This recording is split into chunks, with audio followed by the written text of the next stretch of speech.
রেপিস্টরা সব সত্য স্বীকার করে আত্মহত্যা করেছে। এত সহজে তোত্তা করার মতো লোক তো ওই রেপিস্ট নয় তাহলে? অবাক নয়নে টিভির দিকে তাকিয়ে বিড়বিড় করছে সারু।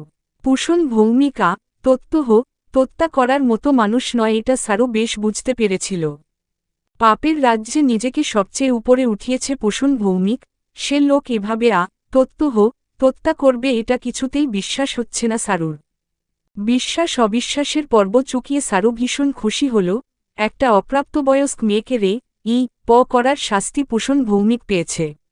তবুও কোথাও একটা সন্দেহ সারুর মনে গেঁথে রইল। পাশে দেয়াল ঘড়ির দিকে তাকালো, পরীক্ষা কেন্দ্র দূরে পড়েছে তার, যেতে কমপক্ষে ঘণ্টাখানেক লাগবে। তাড়াতাড়ি তাকে বেরোতে হবে। সারুর শ্বশুর নেহাল রায় টিভির হেডলাইনের দিকে এখনও তাকিয়ে আছেন।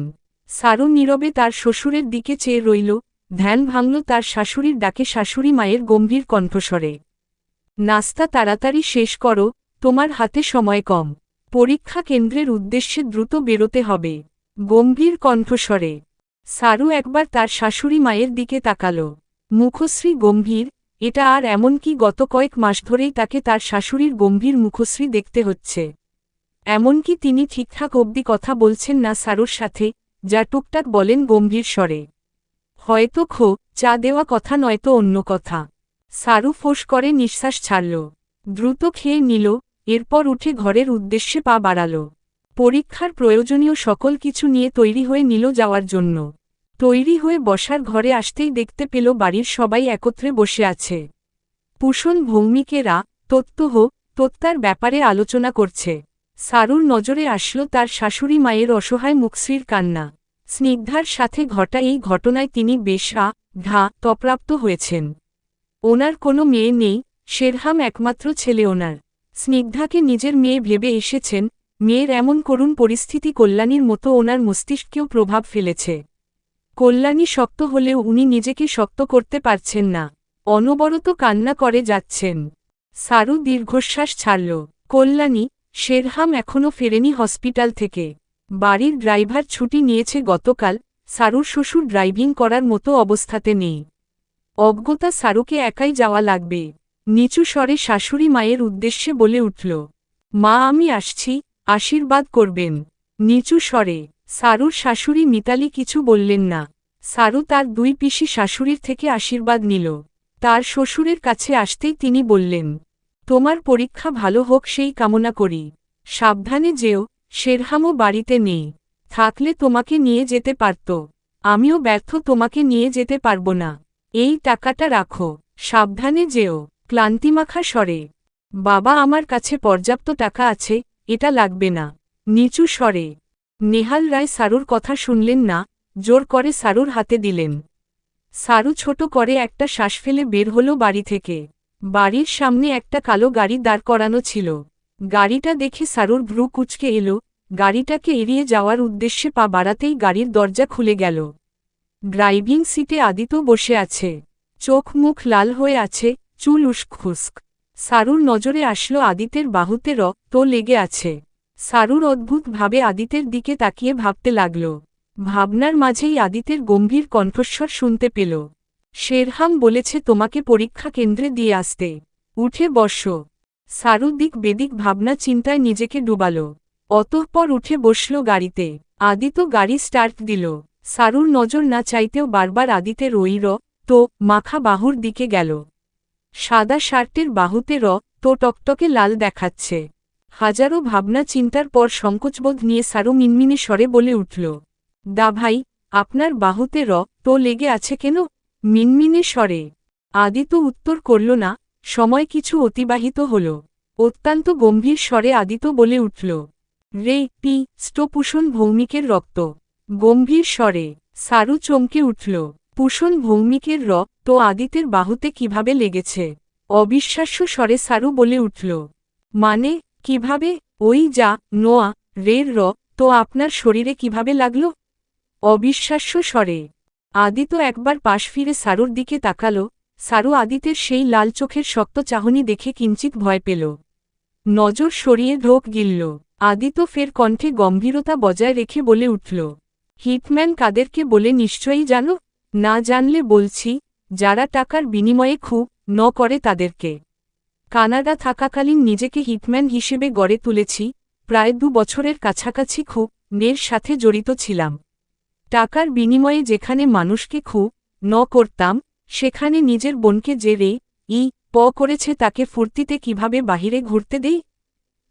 রে ফেলেছি, ওই রে তোত্তা করেনি। আমি খুব ন করেছি। গম্ভীর স্বরে আদিতের কথা শুনে সারুর মাথা ঘোরানো শুরু করেছে। সেই সাথে আদিতের মুখভঙ্গি সারুর মনে অজানা ভয়ের সৃষ্টি করেছে। সারু বড় বড় শ্বাস নিতে ও ফেলতে শুরু করেছে। আদিত পাশ ফিরে সারুর অবস্থান লক্ষ্য করে কিঞ্চিত হাসল, ড্রাইভিংয়ে মনোযোগ বজায় রেখে আবারও বলে উঠল, প্রথমে ড্রাগস দিয়েছি এরপর ও আমার বোনকে রে করেছে এই সত্য ওর মুখে স্বীকার করিয়ে ভিডিও করেছি। এরপর ইচ্ছেমতো ওকে করেছি। প্রতিটা তে আমার মানসিক শান্তি অনুভূত হয়েছিল। যখন প্রায় তত্তুর দ্বারপ্রান্তে ছিল তখন ওর চাহি দাগোড়া থেকে পড়ে ফেলেছি। এরপর নের সাথে লিয়ে দিয়েছি। পুলিশ অফিসার অবশ্য বুঝতে পেরেছে এটা তোত্তা নয় তবে তিনি পুষণ ভৌমিকের এমন তত্ত্বই আশা করেছিলেন। তাই তো এটাকে প্রেস মিডিয়ার সামনে তোত্তা বলে আখ্যায়িত করেছেন। বাকি রইল ডায়েরির কথা, ওইটাও আমি লিখেছি। নিজেকে পারফেক্ট হিটম্যান তৈরি করতে হ্যান্ডরাইটিং কপি করাটাও শিখে নিয়েছিলাম। সারুর গলা শুকিয়ে চৌচির অবস্থা। গাড়িতে এসি থাকার পরেও ঘেমে নিয়ে অবস্থা খারাপের দিকে সারুর। কোনোমতে তোতলাতে বলল, পোস্টমর্টেম রিপোর্ট। তোতলাতে পোস্টমর্টেম রিপোর্ট পাল্টাতে কতক্ষণ? মৃদু হেসে আদিতের কথার পর সারু আর একটা কথাও বলল না। আদিত নিজের মতো দ্রুত ড্রাইভিং করতে লাগল। এদিকে সারু ভাবনার রাজ্যে পদার্পণ করছে। আদিতকে সে সোজা সরল একটা মানুষ ভেবেছিল, কোনোদিনও ভাবেনি যে আদিত একজন হিটম্যান। সে টাকার বিনিময়ে মানুষকে খুব ন করত, এমনকি গতকাল রাতেও সে খুব ন করেছে। যদিও একজন স্টকে খুব ন করে সমাজ থেকে সরিয়ে ফেলাটা দোষের নয়, কারণ এরা খোলামেলাভাবে ঘুরে বেড়ালে আবারও কোনো ভাইয়ের মায়ের ফুলকে কলঙ্কিত করবে। বেলি ফুলের মতো ঝরে যাবে দমকা হাওয়ায়। এদিকে জেলে তোরে স্টগুলো যাবেই, কিন্তু টাকার জোরে সততা হেরে গিয়ে কিছুদিনের মধ্যেই বেরিয়ে আসবে আর আবারও কোনো নিষ্পাপ মেয়েকে কলঙ্কিত করবে। তাই এদেরকে নিশ্চুপে সরিয়ে ফেলাটাই সারুর কাছে শ্রেয় মনে হল। আরেক হল সমাজ। এই ভদ্র সভ্য সমাজ সম্পর্কে আর কি বলা যায়? এরা সামনাসামনি দুঃখ প্রকাশ করবে মেয়েটার প্রতি, কিন্তু আড়ালে বলবে মেয়েটা নিজেকে বিকিয়ে দিয়েছে রে স্টোটার কাছে। ভাবনা চিন্তার পরিসমাপ্তি ঘটল আদিতের কণ্ঠস্বরে। আদিত দৃষ্টি সামনের দিকে রেখে বলে উঠল, পরীক্ষা কেন্দ্রে এসে গিয়েছি। শুভকামনা তোমাকে, ভালো মতো পরীক্ষা দিও। আমাদের মাঝে যা কথা হয়েছে, যা তুমি জেনেছ সবটা ভুলে যেও। নিশ্চিন্তে পরীক্ষা দিও। সারু একবার আদিতের দিকে তাকাল। আদিতের মুখশ্রী কেমন ভয়ঙ্কর লাগছে তার কাছে। নের বর্ণনা শোনার সময় সারুর শরীরে লোম দাঁড়িয়ে গিয়েছিল। সারু বিনা বাক্যতে গাড়ি থেকে নেমে কেন্দ্রে প্রবেশ করল। দাড়ি পুষণ ভৌমিকেরা তোত্তা নয় ম্যাডাম, এটা খুব পুষণ ভৌমিকের মতো একটা চরিত্রহীন আমপটের এই শাস্তিই আশা করি। তাই প্রেস মিডিয়ার সামনে বিবৃতি দিয়েছি পুষণ ভৌমিক অনুতপ্ত তাইয়া তোত্তা করেছে। ব্যঙ্গাত্মক স্বরে পুলিশ অফিসার এসকে আহাজিবের কথায় মৃদু চমকালেন কল্যাণী। স্নিগ্ধার পাশেই বসে ছিলেন সারাটা রাত কল্যাণী। শেরহাম তার সাথে ছিল, কিন্তু শেরহামের একটা কাজ পড়ে গিয়েছিল তাই সে বাহিরে গিয়েছে। সকাল সকাল হসপিটালে অফিসারকে দেখে অবাক হয়েছিলেন কল্যাণী। এরপর ওনার মুখনিসৃত বাণী শুনে পিলে চমকালেন তিনি। আপনার কেন এই তাকে খুন বলে মনে হয়েছে? অফিসার এসকে আহাজিব হাসলেন, কল্যাণীর দিকে পূর্ণ দৃষ্টিতে তাকিয়ে। দৃষ্টি সরিয়ে বললেন, চাকুরি জীবনে অনেক কেসের তদন্ত করা হয়েছে আমার। কোনটা তোত্তা, কোনটা খুব বেশ বুঝে এসেছে। যে এই খুব নটা করেছে বেশ ঠান্ডা মাথাতে অনেক ক্ষোভ নিয়েই করেছে। গোপনা অঙ্গকে ফেলা হয়েছে। অনেক টর্চার করেই খুব করেছে। সাইকো কিলার বলা চলে নিকে। কল্যাণী দীর্ঘশ্বাস ছাড়লেন। তিনি চেয়েছিলেন আইন দ্বারা পুষণ ভৌমিককে শাস্তি দিবেন, কিন্তু অজ্ঞাত এক ব্যক্তি দ্বারাই নিজের পাপকর্মের শাস্তি পেল পুষণ ভৌমিক। অফিসার এসকে আহাজিব বলে উঠলেন, আপনার মেয়ে বিচার পেল, ধন্যবাদ জানান ওই ব্যক্তিকে। আসি তাহলে। অফিসার এসকে আহাজিব কক্ষ থেকে বেরিয়ে গেলেন। কল্যাণী মলিন মুখে স্নিগ্ধার দিকে চেয়ে রইলেন। অফিসার এসকে আহাজিব কক্ষ থেকে বের হতেই সামনাসামনি হলেন শেরহাম ও আদিতের। প্রথমেই অফিসারের নজরে আসলো আদিতের বাহুতে লেগে থাকা রক্ত। তিনি ভালো করে আদিতের মুখশ্রী পর্যবেক্ষণ করলেন। আদিতের মুখশ্রীতে নির্ঘুম রাত কাটানোর ছাপ স্পষ্ট ফুটে আছে। আদিতের থেকে নজর সরিয়ে অফিসার শেরহামের দিকে তাকাল। মৃদু হেসে পকেট থেকে একটা ওয়াচ ঘড়ি বের করলেন তিনি। শেরহামের দিকে এগিয়ে দিতে দিতে বলে উঠলেন, খুব ন করলে একটা চুলো প্রমাণ হিসেবে রেখে আসা উচিত নয়। সেখানে তো আপনি একটা ঘড়ি ফেলে এসেছেন। শেরহাম রায় মৃদু হেসে। শেরহাম খানিকটা বিচলিত হল, নিজের হাতের দিকে চাইল। পুষণ ভৌমিকের বাড়িতে শেরহামও উপস্থিত ছিল। আদিতের পাশাপাশি সেও নিজের মনের ক্ষোভ মিটিয়েছে পুষণ ভৌমিকের উপর তার ফুলকে কলঙ্কিত করার জন্য। হ্যান্ড গ্লাভস পরার সময় ঘড়িটা মনের ভুলে পুষণ ভৌমিকের ঘরে ফেলে এসেছে সে। বেরিয়ে আসার অনেকক্ষণ পর মনে পড়েছে, কিন্তু ততক্ষণে পুলিশ সেখানে হাজির হয়ে গিয়েছিল বিধায় আর গিয়ে আনা সম্ভব হয়নি। পুলিশকে তারাই ইনফর্ম করেছে। পুষণের ফোন দিয়ে পুষণের সত্য স্বীকার করা হত্যা করার ভিডিওটা আদিত পাঠিয়েছিল অফিসার এসকে আহাজিবের ফোনে। শেরহামের ভাবনার মাঝেই অফিসার এসকে আহাজিব শেরহামের বাহুতে হাত রেখে বলে উঠলেন, এত ভাবনার কিছু নেই। পুষণ ভৌমিকা হত্যা করেছে সেটা শিওর করব পোস্টমর্টেম এর পর। তা পোস্টমর্টেমে হত্যার কারণ কি দেখাব? যেই বিভৎসভাবে করেছেন। শেরহাম অফিসারের কথায় মুচকি হাসল। আদিতের দিকে চেয়ে বলে উঠল, মিস্টার হিকম্যান, কি কারণ দেখতে চাও পোস্টমর্টেম রিপোর্টে? আদিত খানিকক্ষণ নিশ্চুপ হয়ে চেয়ে রইল অফিসারের দিকে। অফিসারের মুখে মৃদু হাসি লেপ্টে রয়েছে। পুষণ ভৌমিকের এই পরিণতি তিনি হাসিমুখে সাদরে গ্রহণ করছেন। আদিত ভাবনা বাদ দিয়ে নীরবতা ভেঙে বলে উঠল, ওই সের কোনো ছবি তুলেছেন? আমার ডিপার্টমেন্টের প্রতিটা মানুষ ওই পশুটার এই পরিণতিতে খুশি হয়েছে। সকলের মতে পশুটার এমন মৃত্যুই প্রাপ্য। সের যেই বিভৎস নকশা করেছেন, মিডিয়ায় এই ছবি প্রকাশ পেলে নির্দ্বিধায় সকলে বুঝে যাবে এটা তাই আমি মানা করার পরে কেউ কোনোরকম ছবি তুলেনি আর না মিডিয়াকে তুলতে দিয়েছে। আদিত পুষণ ভৌমিকের সেই মুখশ্রী মনে করল। ঠোঁটের কোণে মৃদু হাসি ফুটে উঠল তার। খুশ মেজাজে উৎফুল্ল স্বরে বলে উঠল, HIV পজিটিভ, অতিরিক্ত চিন্তিত ছিল এবং অতিরিক্ত ড্রাগস নেওয়ার ফলে হত্যা করেছে। বুঝতেই পেরেছেন ঘটনা কিভাবে সাজাবেন। ওই স্টের পোস্টমর্টেম HIV পজিটিভ করলে আপনার বোনের দিকেও সমাজ আঙ্গুল তুলবে আদিত রায়। আদিত ভ্রু কুঁচকে ভাবুক হল। কোথাও না কোথাও তার বোনটাকেও মানুষের অপবাদ বহন করতে হবে।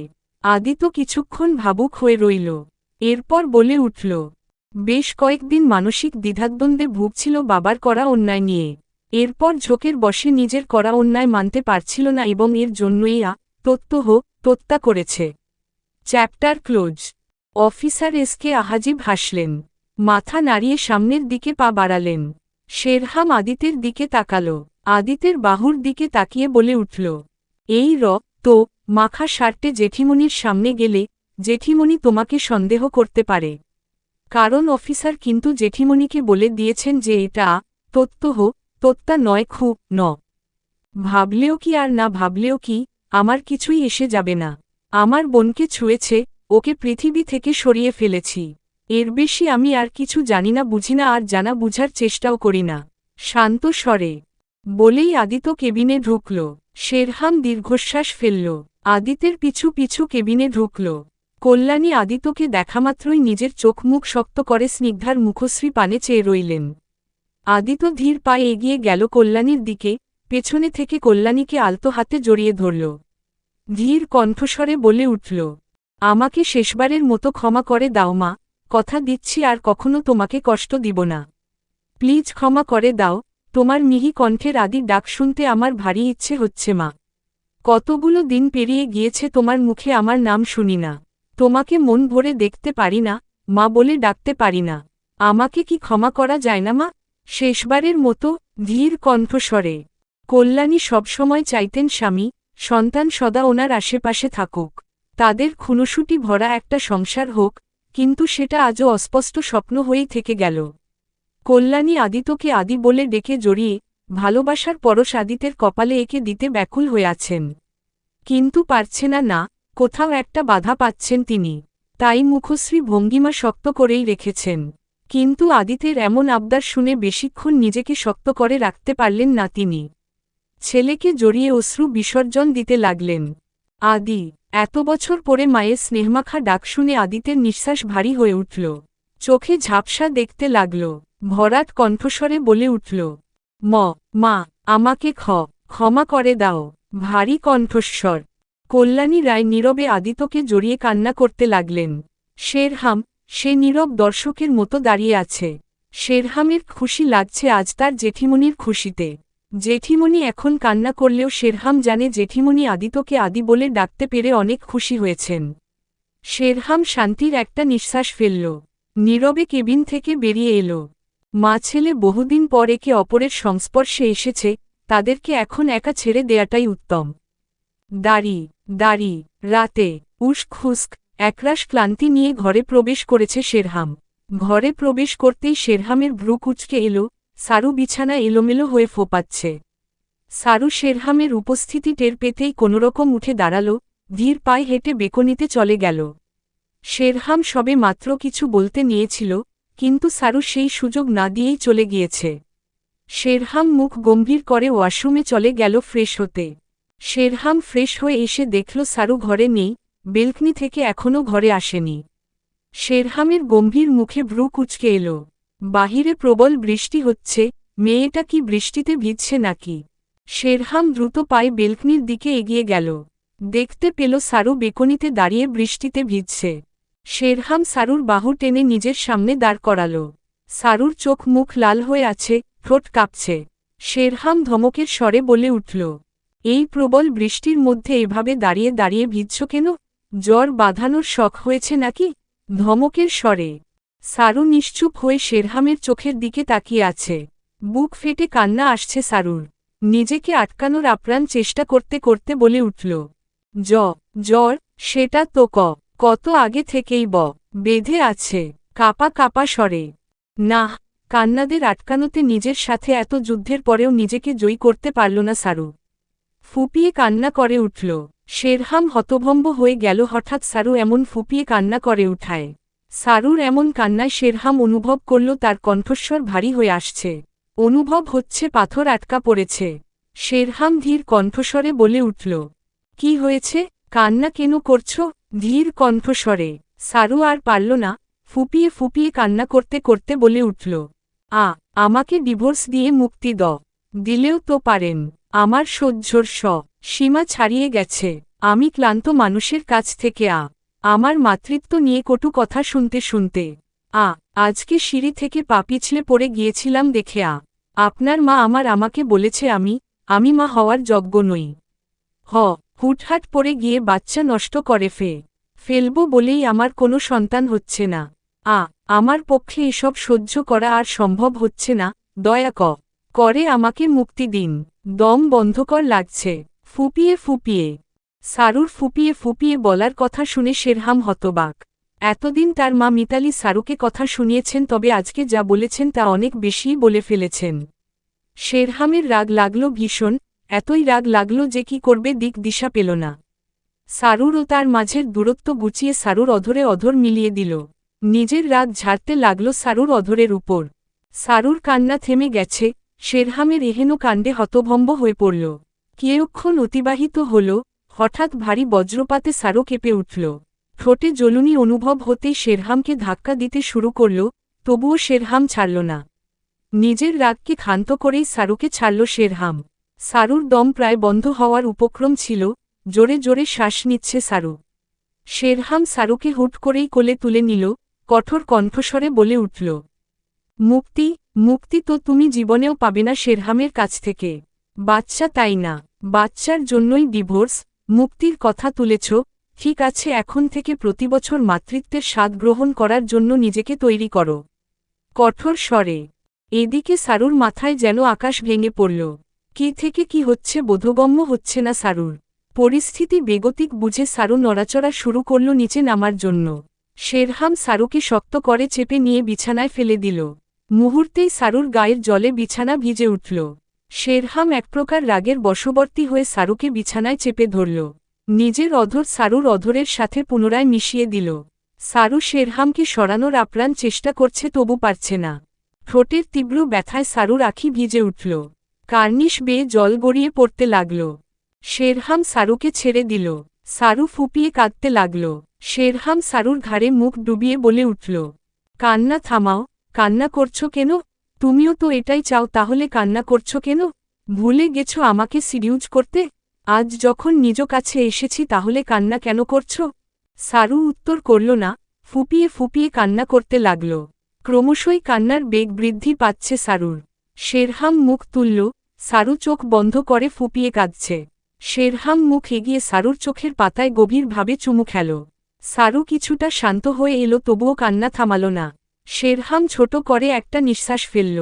শান্ত স্বরে বলে উঠল, তোমার আমার বয়সের পার্থক্য কত জানো? প্রায় 9 বছরের মতো। যখন তোমার সাথে আমার বিয়ে হয় তখন সবেমাত্র ষষ্ঠী অঙ্গনা ছিলে, সবেমাত্র 10ম শ্রেণীতে পড়। তখন আমার বয়স সবে 25 ছিল। ইচ্ছে ছিল শিক্ষকতা করার, কিন্তু বাবার কথামতো বাবার বিজনেসে যুক্ত হতে হলো। এখানে মনে একটা চাপা রাগ ছিল বাবার প্রতি। এরপর হুট করেই একটা অপ্রাপ্তবয়স্ক মেয়ের সাথে বিয়ে ঠিক করে ফেললেন। অনেক জোরাজুরিতে সেই বিয়েটাও আমাকে ইচ্ছের বিরুদ্ধে করতে হলো মায়ের জন্য। সেদিন ফুলশয্যা ঘরে অনেকটা রাগ নিয়েই প্রবেশ করেছিলাম। ভেবেছিলাম বাবা মায়ের উপর সব রাগ তোমার উপর খাটাবো, কিন্তু আমি আটকে গেলাম তোমার ঘুমন্ত ফোলা ফোলা মায়াবী মুখশ্রীতে। এক অদ্ভুত মোহে পড়ে তোমার মুখশ্রী পানে চেয়ে রয়েছিলাম। নিজের অজান্তে তোমার গাল স্পর্শ করতেই তুমি ঠোঁট উল্টে অভিমান মিশ্রিত কণ্ঠে বলে উঠেছিলে তুমি বিয়ে করতে চাও না, তোমার স্বপ্ন পড়ালেখা করে নিজেকে প্রতিষ্ঠিত করে তোলা। বলেই ফুপিয়ে কান্না করে উঠেছিলে ঘুমের মাঝে।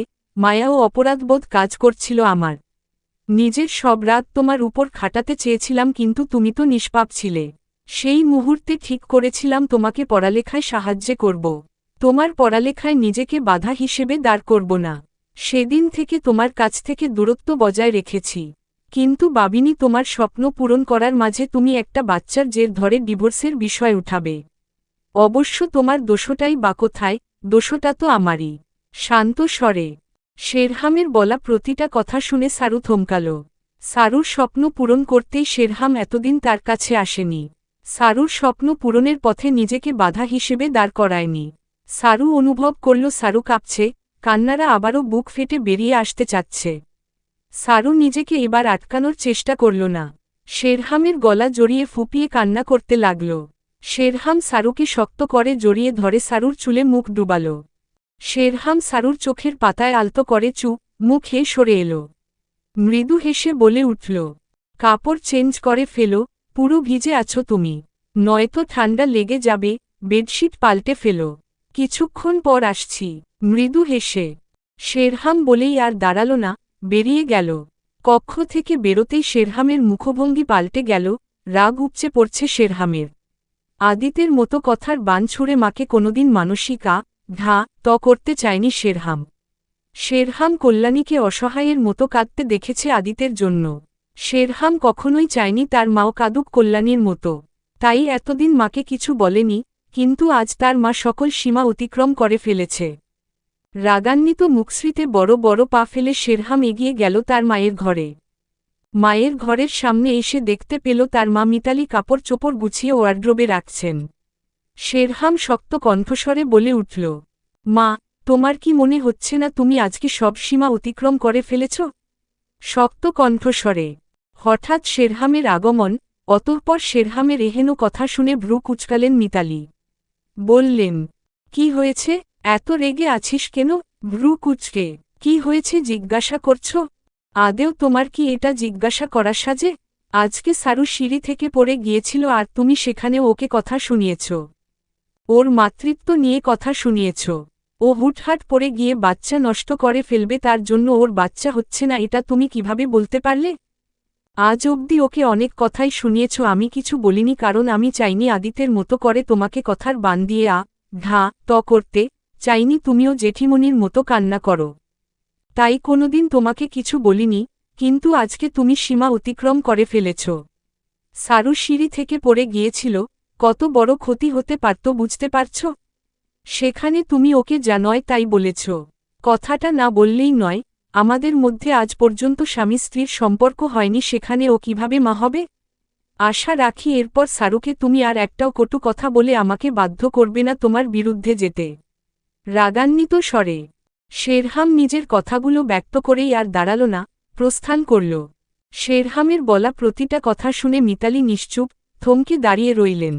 শেরহাম সারুর বিয়ের ৩ বছর চলছে, তবুও ওদের মধ্যে কোনো স্বামী স্ত্রীর সম্পর্ক হয়নি আজ অবধি।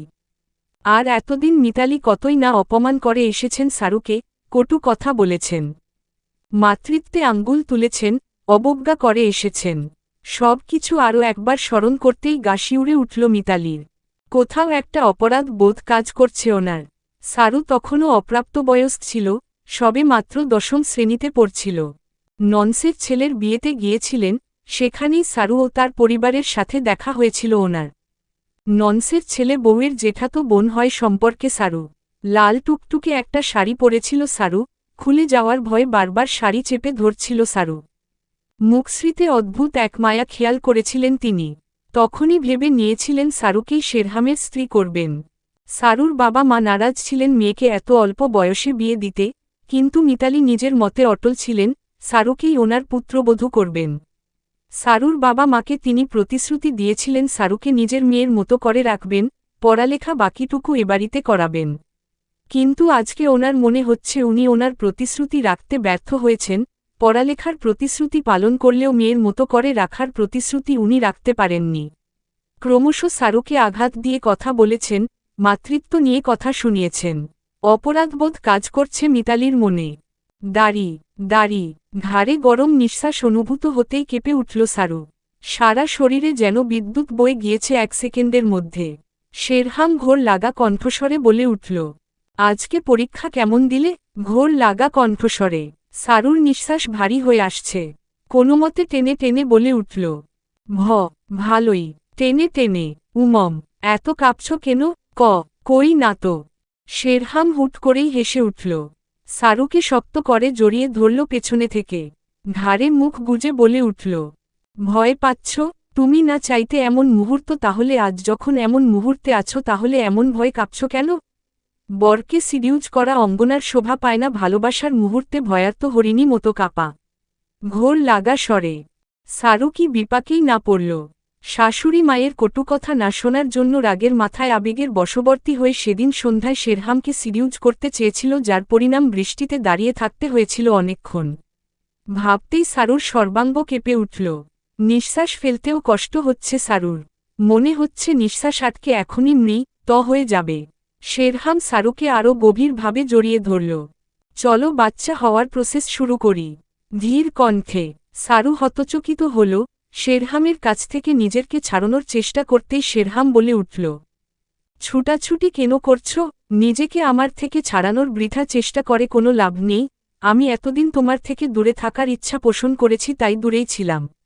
আজ কাছে আসতে ইচ্ছে পোষণ করছি, তাই কাছে আসবই।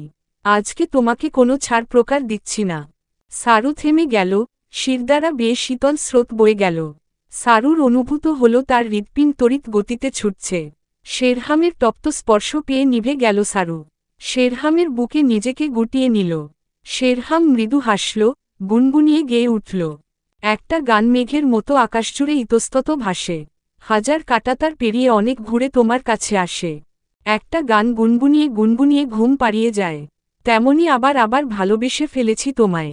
সারু শেরহামের মুখশ্রী পানে চাইল। শেরহাম ঘোর লাগা নেশালো দৃষ্টিতে তাকিয়ে আছে।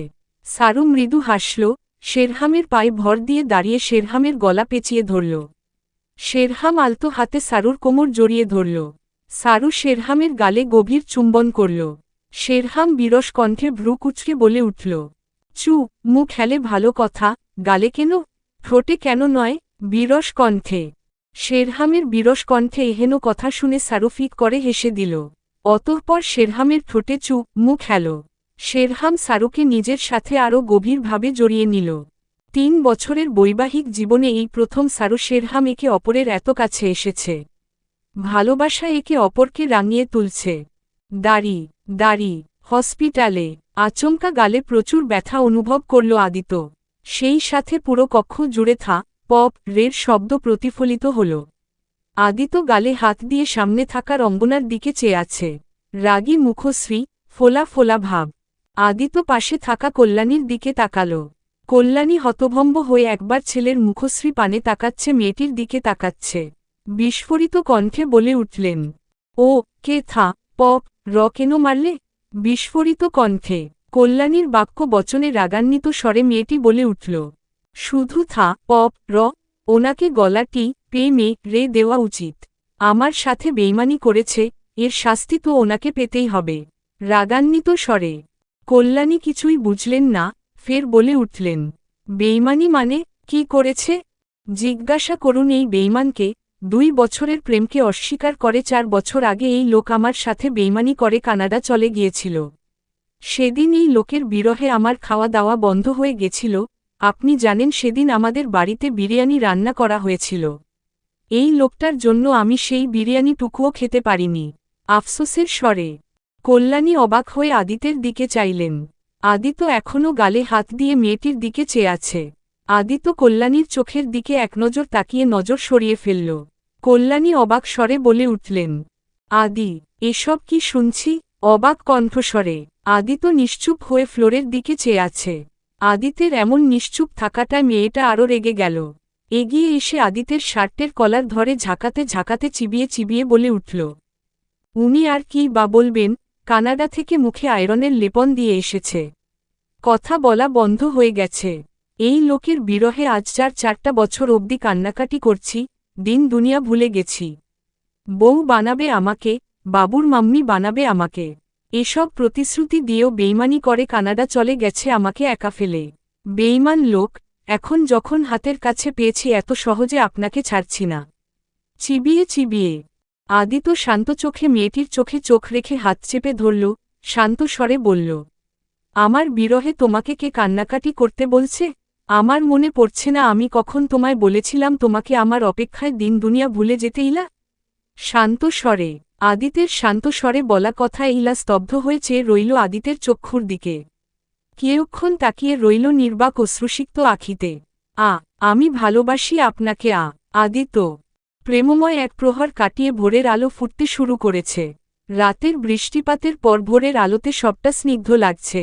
চারিদিকে পাখির কিচিরমিচির শব্দ। পাখিরা মনের সুখে ডাকছে, আকাশে উড়ে বেড়াচ্ছে। সারু শেরহামের উন্মুক্ত বুকে চোখ মুখ খিচে শুয়ে আছে, প্রচণ্ড পেটে ব্যথা শুরু হয়েছে তার। শেরহাম সারুর অবস্থা টের পেল। নিচু স্বরে বলে উঠল, পেটে ব্যথা করছে? নিচু স্বরে সারু মুখে কিছু বলল না, মাথা নাড়িয়ে হ্যাঁ বুঝাল। শেরহাম সারুর কপালে ঠোঁট ছোঁয়াল। উঠে ফ্রেশ হয়ে নাও, ভালো লাগবে। আরেকটু পর উঠি। শেরহাম উঠে ফ্রেশ হওয়ার জন্য ওয়াশরুম চলে গেল। এদিকে সারু চোখ মুখ খিচে ওভাবেই শুয়ে রইল। পেটে ব্যথার সাথে সাথে সারুর প্রচণ্ড মাথা ব্যথাও করছে। জানালা ভেদ করে আসা আলো সারুর চোখে মুখে পড়তেই ভীষণ মাথা ব্যথা অনুভব হচ্ছে সারুর। দ্রুত চাদর দিয়ে চোখ মুখ ঢেকে ফেলল সারু। শেরহাম ওয়াশরুম থেকে ফ্রেশ হয়ে এসে দেখে সারু সম্পূর্ণ নিজেকে ঢেকে শুয়ে আছে। শেরহাম সারুর উদ্দেশ্যে বলে উঠল, সারু, উঠো, ফ্রেশ হয়ে আসলে ভালো লাগবে একটু। সারু, উঠো। শেরহামের ডাকাডাকিতে না চাইতেও সারু উঠে বসল। পেটের ও মাথার ব্যথায় অসহ্য লাগছে তার কাছে সবকিছু। সারু উঠে দাঁড়াল। উঠে দাঁড়াতেই কেমন অদ্ভুত অনুভূতি একটা অনুভব হল সারুর। শেরহাম এক দৃষ্টিতে সারুর দিকে চেয়ে আছে। মিনিট দুয়েক যেতে সারুর নজর ঘুরিয়ে তাকাল বিছানার দিকে। বিছানার দিকে নজর যেতেই গলা শুকিয়ে এলো সারুর। বিছানায় তো লেগে আছে। সারুর শেরহামের দিকে ঘুরে তাকানোর মতো সাহস হচ্ছে না। কি করবে বুঝতে পারছে না সারু। লজ্জায় সারুর গালে লাল আভা দেখা দিল। বিচলিত হল সারু, এমতাবস্থায় কি করবে ভেবে পেল না। সারু বিছানার দিকে চেয়ে ঠায় দাঁড়িয়ে আছে দেখে শেরহাম বিছানার দিকে তাকাল। বিছানায় তো দেখতে পেয়ে শেরহাম গম্ভীর হয়ে উঠল, গম্ভীর কণ্ঠস্বরে বলে উঠল, এটা কমন একটা ব্যাপার, প্রথমবার ব্লিডিং হয়। এত বিচলিত হওয়ার কি আছে? বেডশিট খুলে ধুয়ে ফেললেই হবে। গম্ভীর কণ্ঠস্বরে সারু বেডশিটটা খুলে ভ্রু কুঁচকে শেরহামের দিকে তাকাল। গমবমে স্বরে বলে উঠল, লজ্জা লাগছে না আপনার একবারও? গমবমে স্বরে, না, একটুও না। লজ্জা কেন লাগবে? তুমি সিডিউজ করেও লজ্জা পাওনি, তাহলে আমি র করার পর লজ্জা কেন পাব? কান গরম হয়ে উঠল সারুর। দাঁতে দাঁত চেপে বলে উঠল, ভুল হয়েছে আমার আপনাকে সিডিউজ করে। দাঁতে দাঁত চেপে বলেই সারু হনহন করতে করতে ওয়াশরুমে ঢুকে গেল। সারু যেতেই শেরহাম মুখের গম্ভীরতা কাটিয়ে মিটমিট করে হাসল। দাড়ি মা আমি বাড়ি যাব। কাপা কাপা স্বরে স্নিগ্ধার কণ্ঠস্বরে কল্যাণীর চিত্ত শীতল হয়ে গেল। কতটা দিন পর মেয়েটার কণ্ঠস্বর শুনেছে। আগের চেয়ে স্নিগ্ধা অনেকটাই ভালো আছে। কল্যাণী স্নিগ্ধার উদ্দেশ্যে ধীর কণ্ঠে বললেন, ঠিক আছে মা, আমরা আজকেই বাড়িতে যাব। কল্যাণী কথাগুলো বলে আর দাঁড়ালেন না। কেবিন থেকে বেরিয়ে ডাক্তার সাফানের কক্ষ উদ্দেশ্যে হাঁটা ধরলেন। আসব ডাক্তার সাফান। ডাক্তার সাফান সবেমাত্র এসে বসেছিলেন কেবিনে। কল্যাণীকে দেখে মৃদু কণ্ঠে বলে উঠলেন, জি আসুন। আমার মেয়ে আগের চেয়ে ভালো আছে অনেকটাই, ও এখন বাড়ি যেতে চাচ্ছে। আমাকে ওকে বাড়ি নিয়ে যেতে চাই। ডাক্তার সাফান ভাবুক হলেন। মেয়েটা চলে যাবে, কিছুক্ষণ আকাশ পাতাল ভেবে বলে উঠলেন, ওনার কন্ডিশন দেখলাম ভালো আছেন, এবার যদি পরিস্থিতির সাথে নিজেকে মানিয়ে নিতে পারেন তাহলে ওনাকে নিয়ে যেতে পারেন। ধন্যবাদ ডাক্তার সাফান। কল্যাণী আর কিছু বললেন না। কল্যাণী হসপিটালের সকল ফর্মালিটিস পূরণ করে স্নিগ্ধাকে নিয়ে বের হলেন হসপিটাল থেকে। স্নিগ্ধা অনুভূতিহীনদের মতো হাঁটছে, তবুও এতদিন পর হসপিটালের চার দেয়াল থেকে বেরোতে পেরে মন ভরে নিঃশ্বাস নিল। নিঃশ্বাস নিতে গিয়ে স্নিগ্ধার সেই বিভৎস স্মৃতিগুলো মনে পড়ে গেল। কি হিংস্রভাবে পুষণ ভৌমিক নামক চরিত্রহীন, লম্পট হায়নাটা স্পর্শ করেছে তাকে। স্নিগ্ধা এখন অপবিত্র, কলঙ্কিনী। ভাবতেই ডুকরে কেঁদে উঠল স্নিগ্ধা। এদিকে হুট করে স্নিগ্ধার ডুকরে কেঁদে উঠায় ভরকালেন কল্যাণী। দুহাতে মেয়েকে জড়িয়ে ধরে ব্যস্ত স্বরে সান্ত্বনা দিলেন। স্নিগ্ধা মা, কি হয়েছে? কান্না করছো কেন? কি হয়েছে? ব্যস্ত স্বরে স্নিগ্ধা অস্পষ্ট স্বরে ক্রন্দনরত অবস্থায় বলল, আমি অপবিত্র, কলঙ্কিনী। তোমাদের সংস্পর্শে আসার অধিকার হারিয়ে ফেলেছি তাই না? অস্পষ্ট স্বরে কল্যাণী থমকালেন। মেয়ের এহেন প্রশ্নে ওনার গোটা পৃথিবীটা থমকে গেল। কল্যাণীর বুক ফেটে কান্না আসছে। মেয়ে যে ওই হিংস্র, জঘন্য মুহূর্তগুলো মনে করেই এহেন আচরণ করছে বেশ বুঝতে পারলেন। কল্যাণীর অনুভূত হল ওনার গলায় পাথর আটকে গিয়েছে, বুকে প্রচণ্ড ব্যথা অনুভব করলেন। দ্রুত স্বরে বললেন, স্নিগ্ধা মা, এভাবে বলে না। তুমি পবিত্র, কলঙ্কিত নও। নিজেকে শক্ত করো মা। এভাবে কাঁদে না। তুমি না স্ট্রং মায়ের স্ট্রং মেয়ে? তাহলে এভাবে কাঁদছ কেন? মনকে শক্ত করো, জীবনের ওই কালো অধ্যায় মুছে ফেলার চেষ্টা করো মা। নয়তো সামনে এগিয়ে যাওয়ার পথ কষ্টকর হবে। দ্রুত স্বরে স্নিগ্ধা কিচ্ছু বলল না, মাকে শক্ত করে জড়িয়ে ধরে কান্না করতে থাকল। কিছুক্ষণের মধ্যে কান্নার বেগ কমে আসলে নাক টানতে টানতে স্নিগ্ধা বলে উঠল, আমার সবটা অসহ্য লাগছে মা। বাড়ি চল। কল্যাণী মেয়েকে এক হাত দিয়ে জড়িয়ে গাড়ির উদ্দেশ্যে রওনা হলেন। বাড়ির ড্রাইভারকে কল করে তিনি আসতে বলেছিলেন। দাড়ি শুনেছিলাম মেয়েরা বিয়ের পর স্বামীর ভালোবাসা পেয়ে মোটা হয়। তুমি এতদিন শের অঞ্চি ছিলে, এখন আমার ভালোবাসায় মুটি হয়ে গেছ। কি পাওয়ার দেখেছ? দের ব্যথায় নিশ্চুপ হয়ে বিছানায় বসে আছে সারু। এতই ব্যথা করছে যে সারু নড়তেও পারছে না, স্থির হয়ে বসে আছে। শেরহাম সবেমাত্র নাস্তা করে ঘরে ঢুকেছে। সারুকে এভাবে নিশ্চুপ থাকতে দেখে শেরহামের সহ্য হল না। শেরহামের ভীষণ ভালো লাগে সারুর রাগান্বিত টকটকে মুখশ্রীর ওই অসভ্য সম্বোধন। সারুকে রাগাতে শেরহাম উক্ত কথাটি ব্যক্ত করেছে। তবে সারু নির্বাক, নিশ্চুপ দৃষ্টিতে অবলোকন করছে শেরহামের মুখশ্রীতে দুষ্টুমির ছাপ। অন্য সময় হলে সারু রাগী দৃষ্টি নিক্ষেপ করে, অসভ্য বলত। কিন্তু সারুর বিন্দুমাত্র ইচ্ছে করছে না কোনো প্রকার শব্দ করতে, না নড়তে। পিরিয়ডকালীন সময়ে কোনোদিনও সারুর পেটে এত বেশি ব্যথা অনুভব হয়নি, এই প্রথম এত ব্যথা অনুভব হচ্ছে সারুর। এদিকে সারুকে নিশ্চুপ দেখে শেরহাম ভ্রু কুঁচকে সারুর দিকে চেয়ে আসে। সারুর মুখশ্রীর ভাবখানা নিরপেক্ষ, পেটে হাত চেপে পাথরের মতো বসে আছে। শেরহাম 2 কদম এগিয়ে গিয়ে সারুর সামনে দাঁড়াল। হাঁটু ভেঙে সারুর পায়ের কাছে বসল। স্মিত কণ্ঠে জিজ্ঞাসা করল, কি হয়েছে? পেটে ব্যথা করছে বেশি? সারু জবাব দেওয়ার মতো শক্তি পেল না। শেরহামের কি হয়েছে জিজ্ঞাসা করাতে কেন জানি সারুর প্রচণ্ড কান্না পাচ্ছে। ইচ্ছে করছে শেরহামকে শক্ত করে জড়িয়ে ধরে কান্না করতে। সারু ঢোক গিলে কাদো কাদো হয়ে নিচু স্বরে বলে উঠল, হ্যাঁ, টি রি অ ড হয়েছে আমার। পেটে অনেক বেশি ব্যথা করছে। নিচু স্বরে সারুর বাক্য বচনে শেরহাম অনুভব করল তার গলা শুকিয়ে আসল। শুকনো ঢোক গিলে জিভ ভিজিয়ে বলে উঠল, বেশি ব্যথা করলে চলো ডাক্তারের কাছে নিয়ে যাই।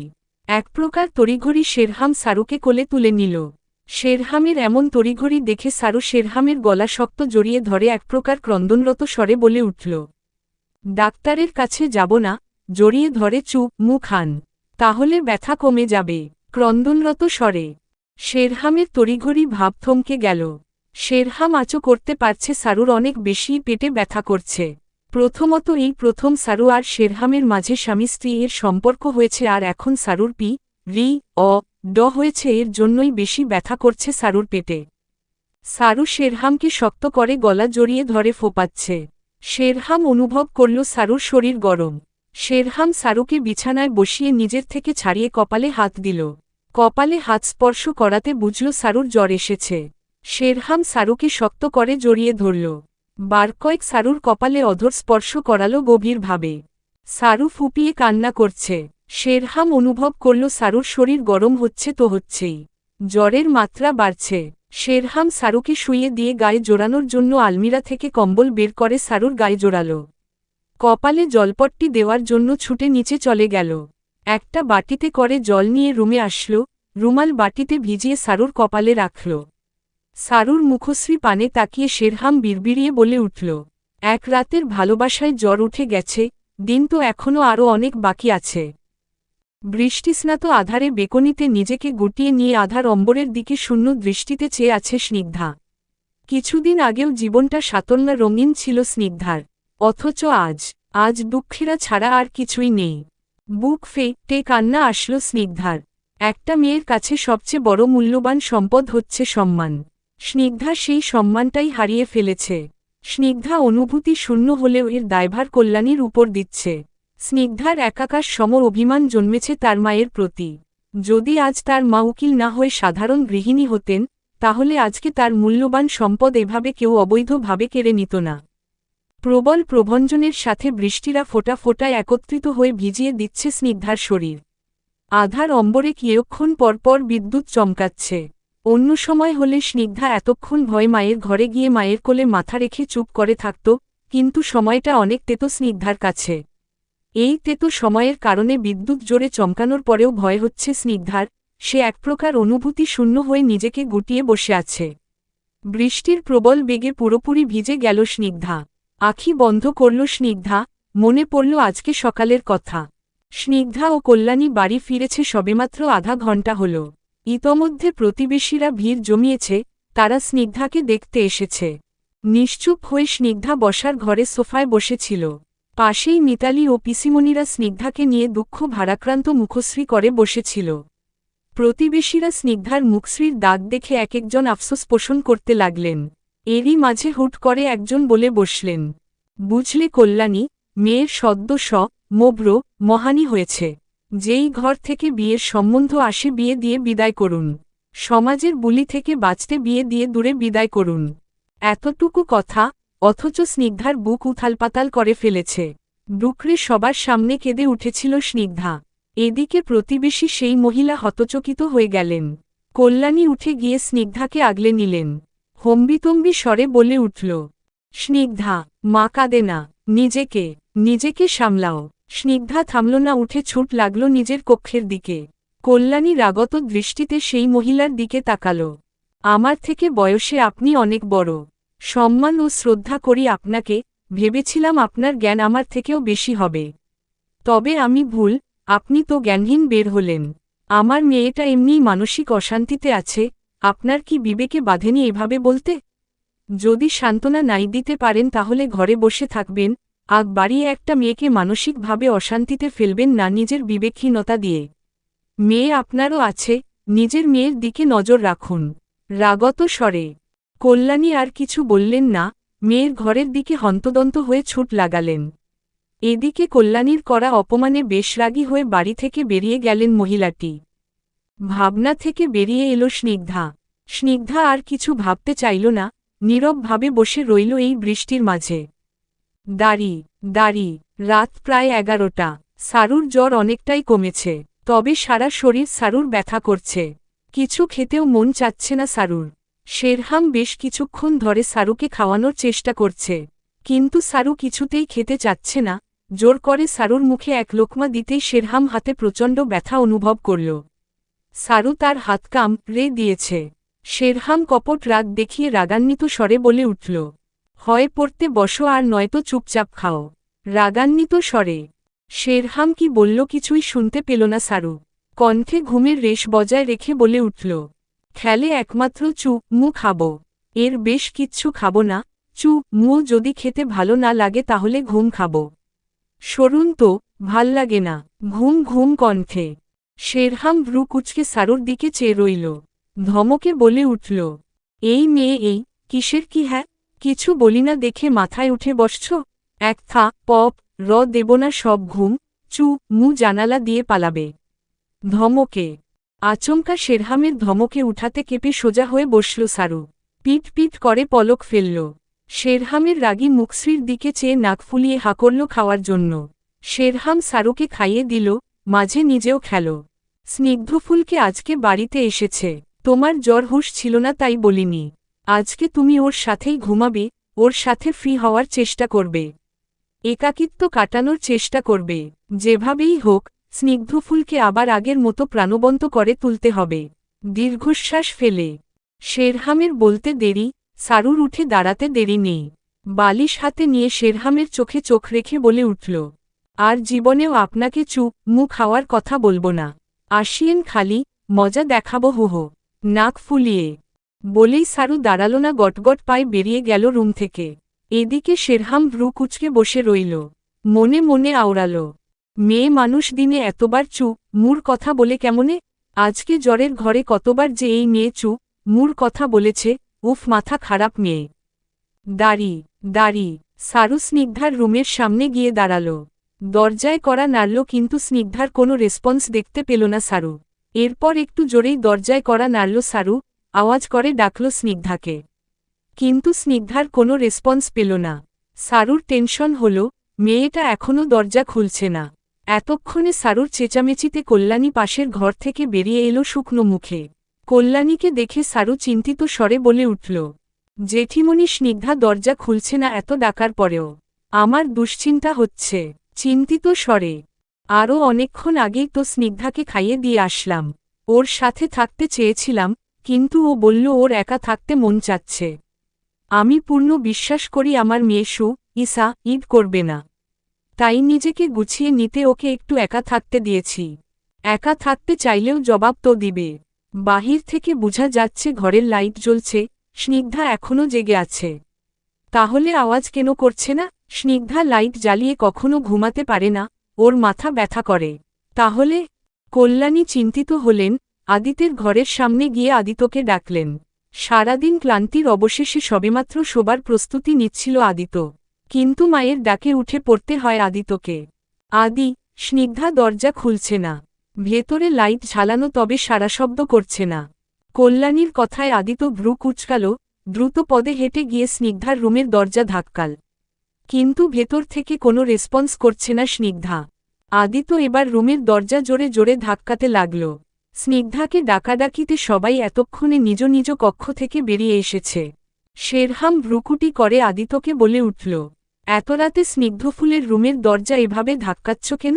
ভ্রুকুটি করে আদিত দরজা ধাক্কাতে ধাক্কাতে বলে উঠল, বোনকে ডাকা হচ্ছে, কিন্তু বোন কোনো সারা শব্দ করছে না। এতবার ডাকার পরেও রেসপন্স করছে না। কয়েকবার ধাক্কা দিতেই দরজা খুলে গেল। আদিত সহ সবাই রুমে ঢুকে দেখল স্নিগ্ধা কোথাও নেই। আদিত বেকনিতে গেল, দেখতে পেল স্নিগ্ধা পড়ে আছে ভেজা অবস্থায়। বুকটা ধক করে উঠল আদিতের, দ্রুত পদে এগিয়ে গিয়ে স্নিগ্ধাকে কোলে তুলে ঘরে এনে শোয়ালো বিছানায়। কল্যাণী মেয়ের জ্ঞানহীন নিষ্পাপ মুখশ্রী অবলোকন করতেই ডুকরে কেঁদে উঠলেন। নিজেকে দোষ দিতে লাগলেন, মেয়ের এমন অবস্থার জন্য উনিই দায়ী। ওকালতি পেশার প্রভাব যে পরিবারের উপর লাগবে কখনো না কখনো উনি জানতেন, তবুও এই পেশা ছাড়েননি। সত্যর পাশে থাকতে গিয়ে নিজের ফুলের মতো মেয়েটাকে নরকের মতো অনুভূতির সম্মুখীন করিয়েছেন। মা হিসাবে ওনার নিজেকে ব্যর্থ মনে হচ্ছে। কল্যাণীর স্নিগ্ধার মুখে হাত রাখতেই চমকে উঠলেন, সারা শরীর বরফের মতো ঠান্ডা হয়ে আছে। সময়টা সূর্যোদয়ের, সমুদ্র ধারে মানুষজন ভিড় লাগিয়েছে তাদের প্রিয় মানুষদের সাথে সূর্যোদয় দেখার জন্য। কতই না উচ্ছ্বাস, আনন্দে প্রিয় মানুষটার হাত আঁকড়ে কাঁধে মাথা দিয়ে সূর্যোদয় দেখছে জোড়া কবুতর অর্থাৎ দম্পতিরা। এত মানুষের মাঝে স্নিগ্ধা একা দাঁড়িয়ে নির্বাক দৃষ্টিতে সূর্যোদয় হওয়া দেখছে। বর্তমানে সে কক্সবাজার সমুদ্র সৈকতে আছে। শুধু সে নয়, পুরো ফ্যামিলিই এখানে এসেছে। সেদিন রাতের ঘটনার প্রায় 2 মাস কেটে গেছে। এতদিন স্নিগ্ধা 4 দেয়ালের মাঝে নিজেকে আটকে রেখেছিল, প্রয়োজন ছাড়া একটাও কথা বলেনি কারো সাথে, এমনকি নিজের মায়ের সাথেও।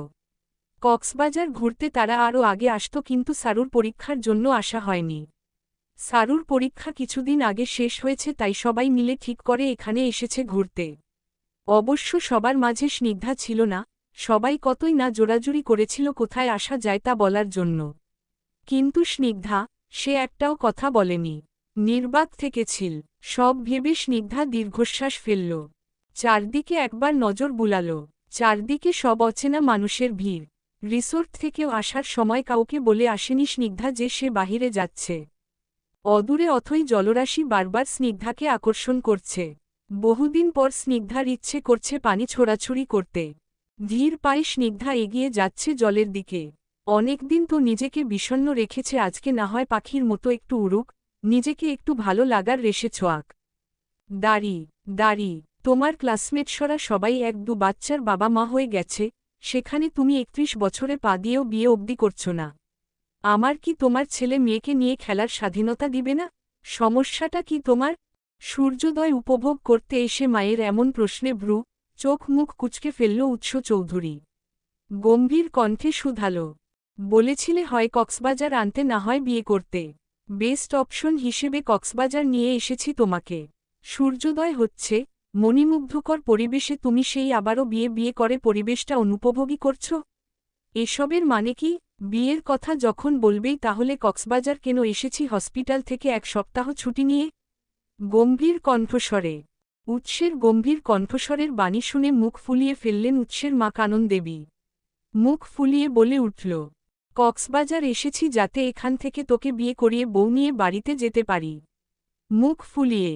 উৎস ভ্রুকুটি করল, গনি টি এন্ডের ন্যায় ল নয়তয় হয়ে অম্বরে নিজের রাজত্ব বিস্তার করছে সূর্য। উৎস সেদিকে তাকিয়ে বলে উঠল, বিয়ে অর্থ কি? 2টো মানুষ একসাথে থাকা, এরপর 2-3টা বাচ্চা জন্ম দেওয়া। ছোট ছোট বিষয় নিয়ে ঝগড়া করা, এরপর অজুহাত দেখিয়ে আরেকজনের হাত ধরে চলে যাওয়া। তাই তো? কানন দেবীর মুখ ছোট হয়ে এল। পুরনো কিছু স্মৃতি মুহূর্তের মাঝে অবলোকন করলেন আঁখি বন্ধ করে। মিনিট কয়েক অতিবাহিত হতে দীর্ঘশ্বাস ফেলে বলে উঠলেন, বিয়ে বিশাল পবিত্র অর্থ বহন করে। কিন্তু কিছু কালো রঙা মনের কলুষিত মানুষ বিয়ে অর্থটাকে এমনভাবে উপস্থাপিত করে যে এর পবিত্রতা ঢাকা পড়ে যায় অদৃশ্য এক পর্দা দিয়ে। বিয়ে হচ্ছে একটা পবিত্র বন্ধন, এই বন্ধন পালন করা স্বামী স্ত্রী উভয়ের কর্তব্য। এই কর্তব্য পালনের জন্য স্বামী স্ত্রী উভয়ের মধ্যে সম্মান থাকাটা জরুরি। সম্মান না থাকলে সম্পর্কটা টেকানো যায় না, বিয়ের পবিত্রতা বিনষ্ট হয়। মানুষ তো আজকাল বিয়েটাকে ছেলেখেলা পেয়েছে, কিছু হলেই বিয়ে ভেঙে দিচ্ছে, পবিত্রতা নষ্ট করছে। তবে তাদের জন্য তো আর বিয়েটাকে ফিকে ভাবতে পারি না। এটা অনুচিত। তুমি বিয়েটাকে যেমন ভাবছ তেমন কিছুই নয়। সম্পর্কে সম্মান থাকলে ভালোবাসা জন্মাবে। ভালোবাসা জন্মালে আজন্ম থেকে যাওয়ার দৃঢ় প্রতিজ্ঞা জন্ম নেবে। অতঃপর যতই বাধা আসুক কেউ কাউকে ছেড়ে যাবে না। উৎস নিশ্চুপ হয়ে পুরোটা শুনল, কিয়ৎক্ষণ নীরবতা পালন করল। শক্ত কণ্ঠস্বরে বলে উঠল, তোমার আর বাবার তো ভালোবেসে বিয়ে হয়েছিল, ভালোবাসা থাকলে আজন্ম থেকে যাওয়ার প্রতিজ্ঞার জন্ম হয়। তাহলে বাবা তোমাকে ছেড়ে কেন চলে গেল আরেক মহিলাকে বিয়ে করে? শক্ত কণ্ঠে কানন দেবী নিরুত্তর ও নির্বাক হলেন। ছেলের এমন প্রশ্ন অবশ্য ছেলের প্রশ্ন করার সময়ই বুঝেছিলেন। সম্পর্কের ভার স্বামী স্ত্রী উভয়ের উপরে থাকে, সেখানে উভয়কেই একে অপরকে সম্মান করতে হবে। যদি একজন একটুও খামতি রাখে সম্মান করাতে, তাহলে সেই সম্পর্কে ফাটল ধরা শুরু করে, যার ফলাফল দুখণ্ড হয়ে যাওয়া। কানন দেবীর এমন মন্তব্যে উত্তর করল না উৎস। চারদিকে মানুষের কোলাহল, আনন্দ উল্লাস করছে মানুষজন।